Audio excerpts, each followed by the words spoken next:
Hello everyone, magandang oras sa ating lahat. Welcome to my videos. Maraming salamat sa panonood at lalo na sa mga nag-subscribe. Thank you guys. Kung bago ka pa lang dito sa aking videos, huwag kalimutan mag-like, comment, share, and subscribe para updated ka sa aking mga bagong upload ng mga videos na mayroong mga gandang kasaysayan at talaga tungkol sa ating mga barya. Juan Luna de San Pedro. Ito yung kanyang history guys. Was a Filipino painter, sculptor, and political activist of the Philippine Revolution during the late 19th century. He became one of the first recognized Philippine artists.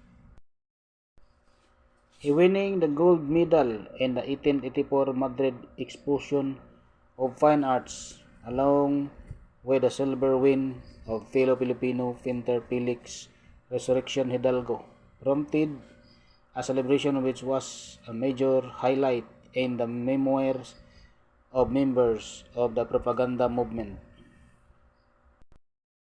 With the fellow illustrados toasting to the two painters and good health to the brotherhood between Spain and the Philippines.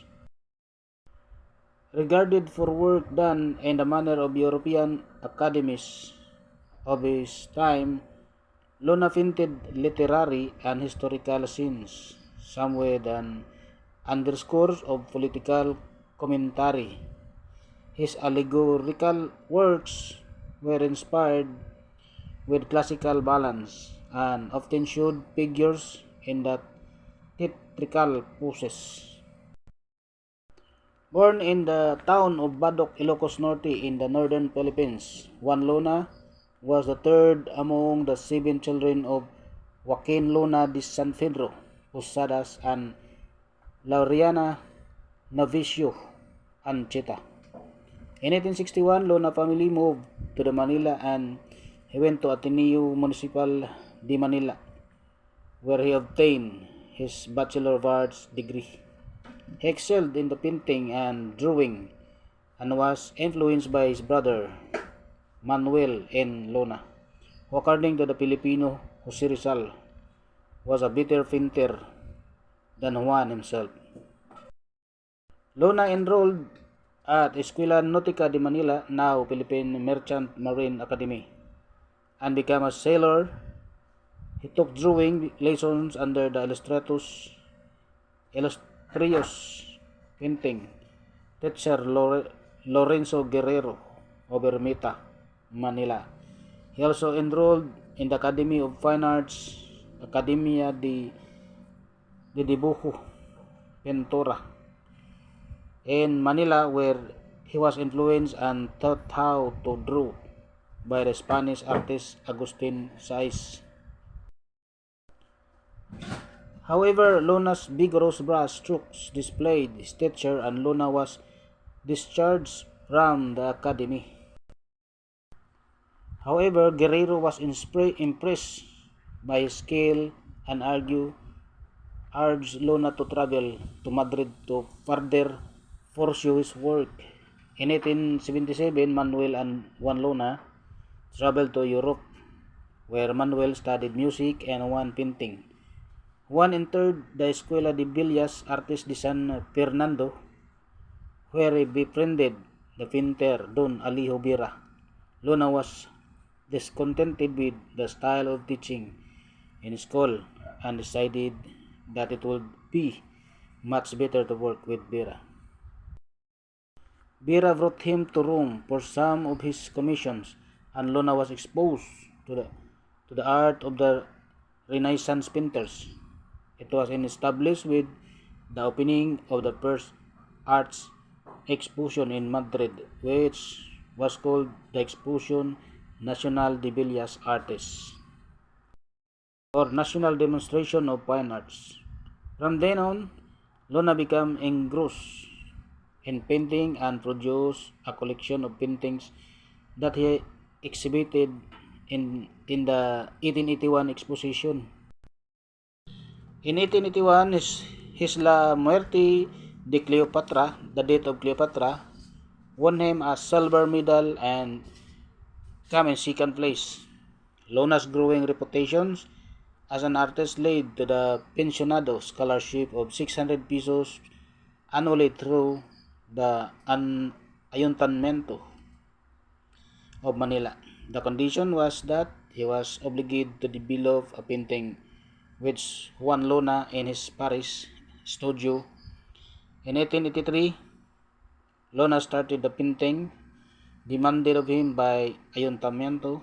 In May 1884, he shipped the large canvas of the Espolarium to Madrid for the year's Exposition Nacional de Bellas Artes.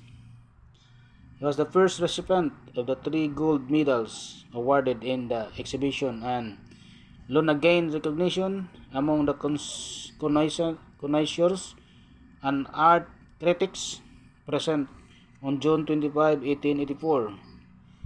Filipino and Spanish nobles organized an event celebrating Luna's win in the exhibition. That evening, Rizal prepared the speech for his friend, addressing the two significant things of his artwork, which included the glorification of genius and the grandeur of his artistic skills. His polarium of Juan Luna, displayed at the Philippine National Museum of Fine Arts. Luna developed a friendly relationship with the King of Spanish and was later commissioned by the Spanish Senate to paint a large canvas, which called La Batalla de Lepanto, the Battle of Lepanto, moved to Paris in 1885, where he opened his own studio and befriended Hidalgo. A year after, he finished the piece of El Facto de Sangre, Blood Compact, in accordance with agreement he had with the Ayuntamiento of Manila. Depicted in this piece was the Blood Compact ceremony between the Dato Sikatuna, one of the lords in Bohol Islands, and the Spanish conquistador Miguel Lopez de Legazpi. It is now displayed in the Malacanang Palace. He also sent 2 other paintings in addition to the one required. The second canvas sent to Manila was a portrait of Lopez de Legazpi, reconstructed by Luna from his recollection of similar portrait he saw in the hall of Cabildo, and the third was the Governor General Ramon Blanco Arenas.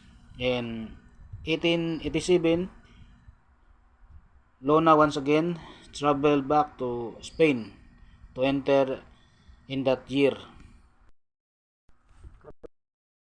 Exposition, 2 of his pieces, the La Batalla de Lepanto and Rendition de Granada, Surrender of Granada, which both won an exhibition. He celebrated this triumph with his friends in Madrid, which Graciano Lopez Henya delivered Luna a congratulatory speech. Luna's paintings are generally described as being vigorous and dramatic, with its element of romanticism. His style shows the influence of Delacroix, Rembrandt, and Daimier. A Juan Luna masterpiece called Adubala Gabi sold for 46.8 million at Makati auction. On December 4, 1886, Luna married Maria de La Paz Pardo de Tavera, a sister of his friend Felix and Trinidad Pardo de Tavera. The couple traveled to Venice and Rome and settled in Paris. They had one son, whom they named Andres, and a daughter, Maria de La Paz, nicknamed Bibi, who died when she was 3 years old. Luna was fond of his wife. However, the jealous Luna frequently accused Paz of having an affair with a certain Monsieur Dusac. Finally, in a fit of jealousy, he shut the door wherein His wife was behind, killing his wife and mother-in-law and wounded his brother-in-law Felix in Francis on September 22, 1892. He was arrested and murder charges were filed against him. Luna was acquitted of charges on February 8, 1893 on the grounds of crime of passion, temporary insanity. The unwritten law at the time forgave men for killing unfaithful wives. He was ordered to pay the Fardo de Taveras a sum of 1,651 francs and 83 cents, in the additional 25 francs for postage, in addition to the 1 francs of the claims for damage. 5 days later, Luna went to Madrid with his brother Antonio Luna and his son Andres. A few years later, in October 1889, the activists traveled to southeast Spain, Murcia, as contained in the news release at the time was previously installed in Maratalia, where he made the portrait of daughter of Juan Tamayo, an eminent man in this town. Passing through Murcia, gave two portraits of the Queen Regent had made to provincial city council, respectively, and one of these was acquired by the provincial body for 575 pesetas and installed on top of the hall of the sessions of the provincial palace, and undergoing to the presidential office in April 1932. 1 year after the proclamation of the Second Spanish Republic, enters as Deposit Museum of Murcia, along with the several official portraits of royal iconography. They included in the different inventories and catalogs without sufficient data or references, just as Thurs de Luna as artistic attribution. In 1894, Luna moved back to the Philippines and traveled to Japan in 1896, returning during the Philippine Revolution of the Crew of Balintawak on September 16, 1896. He and his brother Antonio Luna were arrested by the Spanish authorities for being involved with the Katipunan rebel army. Despite his imprisonment, Luna was still able to produce a work of art which he gave to a visiting prize. He was pardoned by the Spanish courts on May 27, 1897, and was released from prison and is traveled back to Spain in July. He returned to Manila in November 1898. In 1898, he was appointed by the Executive Board of the Philippine Revolutionary Government as a member of the Paris delegation, which was working for the diplomatic recognition of the Republica Filipina or Philippine Republic. In 1899, upon the signing of the Treaty of Paris in 1898, Luna was named a member of delegation to Washington, D.C. to praise for the recognition of the Philippine government. He traveled back to the Philippines in December 1899 upon hearing of the murder of his brother Antonio by the Kawit Battalion in Cabanatuan. He traveled to the Hong Kong and died there on December 7, 1899 from a heart attack. His remains were buried in Hong Kong and in 1920 were exhumed and kept in Andres Luna's house, to be later transferred to a niche at the crypt of San Agustin Church in the Philippines. 5 years later, one would be reinstated as a world-renowned artist and pupil city, which is Last major work was acclaimed as the best entry to St. Louis World's Fair in St. Louis, Missouri. Some of his paintings were destroyed by fire in World War II. Yun guys, siya pala ang pinakamagaling na pintor sa kanyang kapanahonan. Kaya nanalo siya ng 46.8 million pesos dun sa Makati auction. So, ginawa itong 25 centavos guys noong 1967 hanggang 1974 at ang kanyang pictures guys ay ito yun, Issuer Philippines, Period, Republic 1946. Ang type niya Standard Circulation Coins. Year 1967 hanggang 1974. May value siya na 25 centimos. Currency, Piso 1967. Composition niya, nickel brass, 70% copper, 18% zinc, and 12% nickel. May timbang siya na 4 grams. Meron din siyang diameter na 21 mm. Kanyang thickness, meron 1.72 mm. Ang shape niya is round. Kanyang technique is mild, orientation, coin alignment.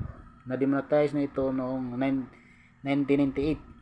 Number, number 3753. May reference number ng KM number 199. Show numbers 37. Series 1967 ang kanyang series. At ito yung kanyang obverse guys, ang coat of arms of the Philippines. May script siya na Latin.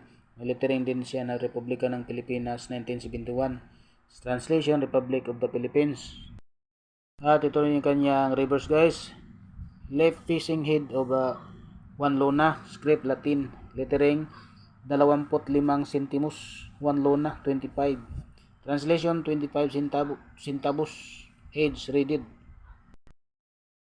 Men's Royal Mint, Tower Hill, London, United Kingdom, 1810 hanggang 1975. United States Mint, Denver, in 1906 ang kanyang date. US Mint, San Francisco, in 1854 ang date.